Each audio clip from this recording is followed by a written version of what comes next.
So, good day again, students.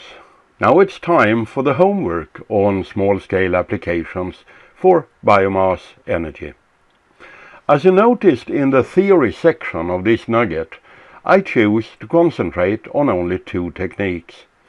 They are both combined heat and power production techniques, and they both made use of internal combustion engines for the energy extractions. One used anaerobic digestion to produce a biogas, and the other technique used a thermal gasifier to produce a combustible product gas. The performance of the engine will, of course, be affected by the gas quality. So the first thing you shall do is to make yourself understand how and why the gas quality will influence the engine performance and capacity. To do that, you shall first read the two papers on the two different gas production technologies, and then you shall read the paper about engine performance. You do not have to read all these papers and all the pages in detail, but the overall aim is that you shall understand why and how the gas quality will have such a strong impact on the engine capacity. When you want to dimension a system like these, and you have figured out how much gas you will have and what heating value the gas will have, then you will want to order a proper engine. And when you do that, you will most likely have to talk to the engine retailer in terms of what would be the engine capacity if it was running on diesel oil. So you will have to back calculate from the predicted gas data and from your own knowledge of the expected engine efficiency to what engine size you will actually need.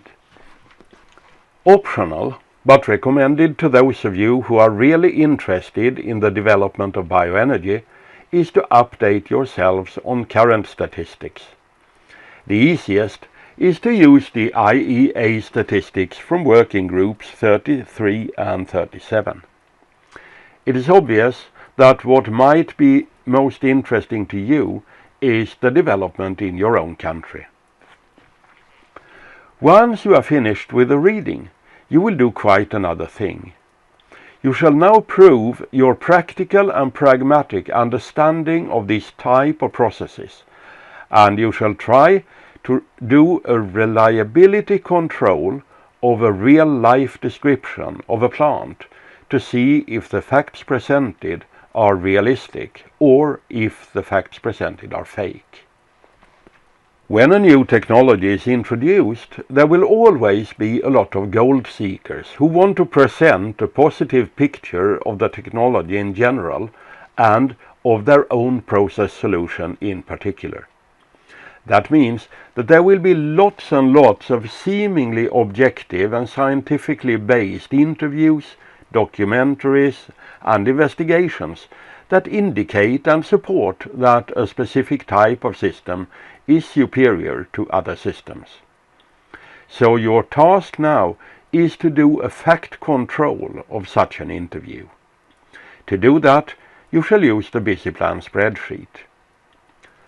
Like any spreadsheet of this kind, is the BusyPlan spreadsheet inaccurate? There are several reasons for that.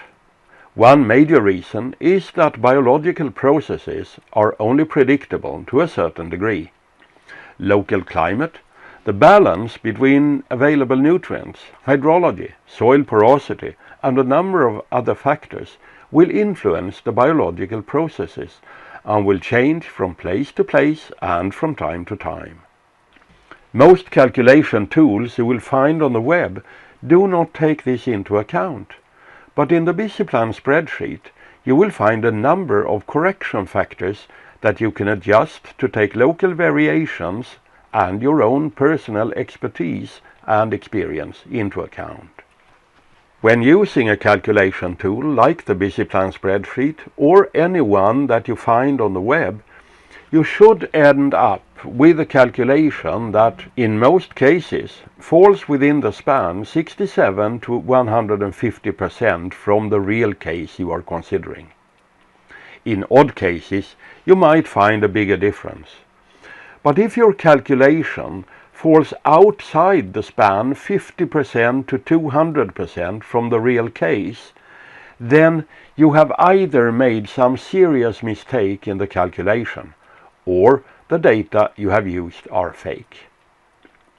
So what you shall do now is to again look at the video from the Hunter Haven farms in Illinois.